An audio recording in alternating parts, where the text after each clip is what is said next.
Terima kasih atas waktunya. Assalamualaikum warahmatullahi wabarakatuh. Kami dari kelompok 2 akan mempresentasikan tentang subbab di bab 1 yang judulnya adalah memecahkan masalah secara sistematis. Yang dijadikan contoh itu adalah DSD saya, SDN Bendera Bunaya. Mengapa kita harus belajar memecahkan masalah tersebut? Nah, tadi yang kami ambil di tim kami itu adalah permasalahan tentang sampah. Biasanya kan kebiasaan anak kalau membuang sampah itu sampai tinggi. Nah, itu untuk memupuk anak biar dia itu bisa mencintai tentang kebersihan lingkungan, minimal dari membuang sampah pada tempatnya. Nah, dilihat dari sini, mengapa kita harus belajar tentang memecahkan masalah tersebut? Masalahnya apa? Sampah, ya kan? Sampah berserakan, lupa membawa buku atau barang yang hilang dan datang terlambat. Itu yang kita pilih dulu.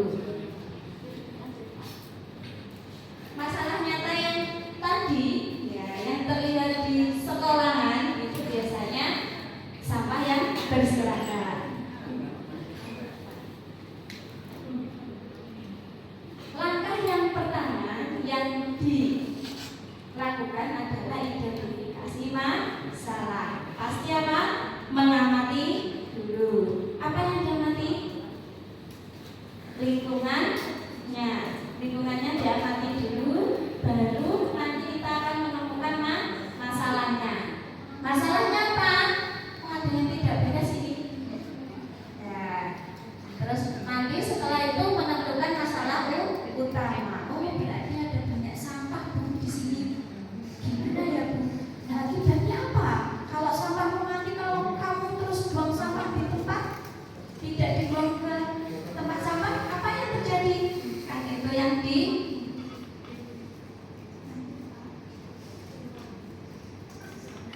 Nah, kita harus menemukan penyebabnya. Kenapa ada sampah di situ? Sampahnya siapa? Nah, kita itu harus memupukkan perasaan kepada anak itu rasa peduli, meskipun itu bukan sampah siapa. Ya, biasanya kan anak itu biasanya membuang sampah saat PDW, terus ini sampahnya siapa? Bukan punya saya, Bu. Bukan punya saya, Bu. Nah, kita harus bisa menumbuhkan rasa kesadaran diri untuk si anak dia peduli terhadap lingkungannya. Kalau kita sudah tahu penyebab utamanya, pasti kalau ada anak yang mengingatkan, ayo kalau kamu buang sampah di situ nanti kalau kotor gimana? Ya, pasti kalau temannya sudah mengingatkan, dia akan melakukan membuang sampahnya sendiri ke tempat sampah. Itulah, kalau kita saling mengingatkan pada siapapun, pasti kita akan terbiasa. Ya, toh? Nah, tadi menentukan solusinya seperti apa?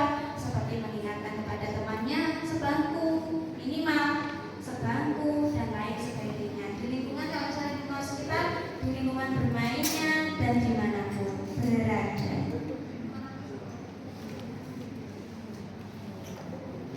Untuk menentukan solusinya itu ada yang menambah tempat sampah, poster kebersihan, membuat jadwal piket dan mengingatkan teman. Ya. Lanjut, Pak. Menyusun algoritma. Algoritma tadi itu adalah suatu urutan langkah sistematis, ya, yang kita lakukan untuk menyelesaikan masalah. Di antaranya yaitu persiapan awal sebelum kita melakukan tindakan tersebut, melihat dan mengambil apakah yang diidentifikasi tentang sampah tersebut, lalu memilahnya, memisahkan sampah organik dan anorganik, terus nanti buangnya harus menaruh kepada tempat sampah yang sesuai dengan sampahnya. Selanjutnya kalau sudah memilah, Bu, tanganku kotor gimana? Harus cuci tangan agar tetap menjaga kebersihan diri dan lingkungan.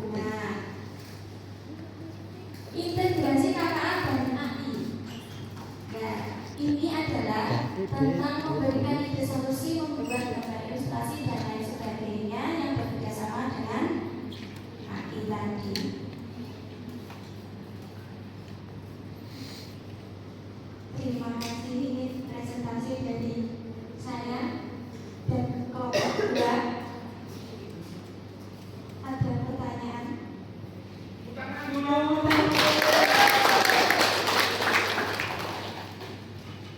Masih banyak loh. Masih 10 menit. Loh. Gak apa-apa, kalau dirasa cukup, ya gak apa-apa. Bapak Ibu coba rasakan, ini ngajar biasa apa ngajar KKA? Ayo. Biasa. Loh, ini saya mau ngajar refleksi. Jadi apa bedanya ngajar biasanya dengan ngajar KKA? Coba di slide-nya ditampilin dari awal. Nah, di modul 4 sudah di-share, Pak, yang modul utama. Dan modul kita. Ya. Itu ada namanya HOTS, TIPEC, PN, ya kan? Di modul 5 sudah ada yang buka. Nah, di sinilah membedakan modul KKA, pelajaran KKA dengan pelajaran lainnya. Juga kenapa ada integrasi mapel. Jadi ngajar KKA itu nggak sama dengan ngajar umumnya. Apa yang beda? Lihat, ya. Jadi nanti prakteknya 4 kelompok yang lain ngajarnya ke anak-anak. Jadi bertindak ada guru kelas dengan semua sebagai murid. Jadi anak-anak gitu ya. Jadi alurnya ikuti sesuai ini, nggak apa-apa. Ya. Alurnya ikuti slide. Jadi saya paling nggak menemukan alur dalam ngajar KKA itu apa? Minimal ada alur komputasional thinking. Sudah selesai, itu udah bagus. Lanjut. Nice. Ini kan, ini ambil di modul berapa? 1, memecahkan masalah kan. Itu namanya problem solving. Menggunakan apa berarti Bapak Ibu? Komputasional thinking. Betul kan? Ini bawah itu. Nah, ini clue untuk narasumber, clue untuk Anda bahwa Anda saat ini sedang menjelaskan tentang apa, Bapak Ibu? Jelaskan tentang komputasional thinking. Lihat petunjuknya di slide yang diberikan paling bawah. Berpikir seperti komputer, tetapi tetap menggunakan akal dan hati. Poinnya di situ. Bagaimana langkah ajaran anak? Perhatikan, ya. Mengapa kita harus belajar memecahkan masalah? Ini kan tujuan apa? Pembelajaran utama yaitu problem solving. Masalahnya apa, Bapak Ibu? Baik. Sampah. Masalah utamanya apa? Sampah. Oke. Bagaimana kita mengajarkan ke anak-anak memecahkan masalah sampah di sekolah? Berarti kita akan mulai mengajarkan anak cara berpikir komputasional. Jadi mungkin memang belum persiapan, nggak apa-apa, ini petunjuk aja ya. Berarti kita akan mulai menjelaskan tentang komponen berpikir komputasional. Ada berapa? 4. 1 apa? Dekomposisi. 2 Abraksi. 3 Pola. terus Algoritma. diperkuat, dilengkapi dengan Debugging. dan apa? Iterasi. Jelas? Terus gimana modelnya? Jadi lanjut. Masalah sampah ya. Ini anak-anak lihat nggak ada sampah? Ada Bu, di mana? Sudah mulai diajak berpikir. Oh, di depan kelas Bu, di ruang kelas itu mulai kita ngajak anak-anak itu memecah masalah menjadi kecil. Ada banyak sampah di SDN, banyak kan Bu. Di mana sampahnya? Depan kelas. Jadi Anda langsung ajak diskusi, membawa mereka ke kondisi nyata. Itu yang disebut dengan mindful. Paham?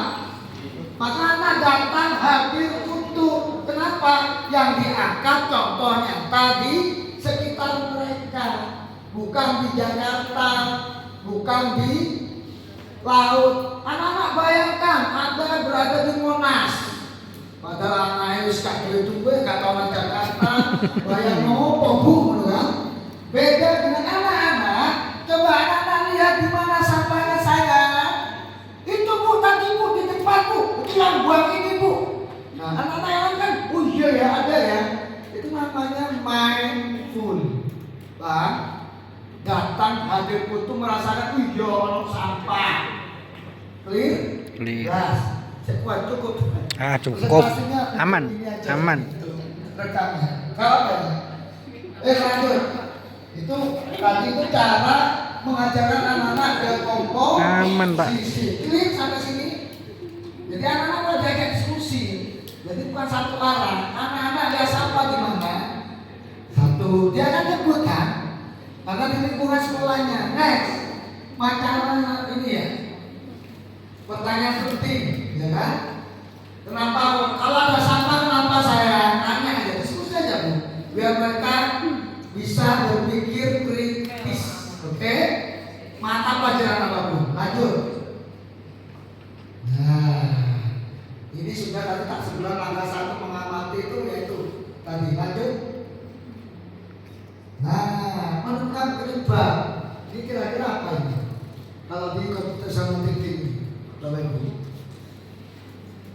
Mengapa ada sampah? Ini kan dipilah-pilah. 1, 2, 3, 4, 5. Kalau jangan ikut alur ini, kira-kira anak-anak akan diajari tentang apa di komputer sama thinking? Abstraksi. Apa? Abstraksi. Abstraksi. Jadi jangan keluar dari konteks. Jangan ngikuti alur presentasinya aja. Jangan sudah ngikuti komputasional Thinking. Sehingga apa itu? AI. AI yang bertanggung jawab. Nah, maka alur ini akan mengajarkan membawa anak-anak secara otomatis ya. Secara apa Bapak Ibu? Otomatis. Belajar tentang computational thinking. Ditanya, mengapa ada sampah? Saya jawab apapun saya terima. Jangan disalahkan. Apa dipahami, apresiasi. Mengapa sudah tidak membuang sampah ke tempat sampah? Ditanya lagi, kenapa kamu tidak buang tempat sampah saya? Apalagi, mengapa tempat sampah jarang digunakan? Tanya lagi. Ini nanti ketemu karakter dan sebagainya. Mengapa tidak ada cukup tempat sampah? Ya terus, mengapa tidak ada kesadaran kebersihan? Karena bu guru juga nyontoin. Ya.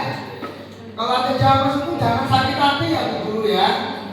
Misalnya anak-anak polos kan bu, jawab itu wah saya pernah diprotes bu, pas isi materi gini ke anak-anak SD, saya lupa minum tangan kiri. Lo kakak, gak boleh kata Allah makan tangan kiri itu dosa. Bayangkan seorang pemandu di program anak kecil melakukan apa yang diinginkan di komputasional thinking. Jadi ikuti aja alurnya ini. Karena hari ini saya nggak belum persiapan.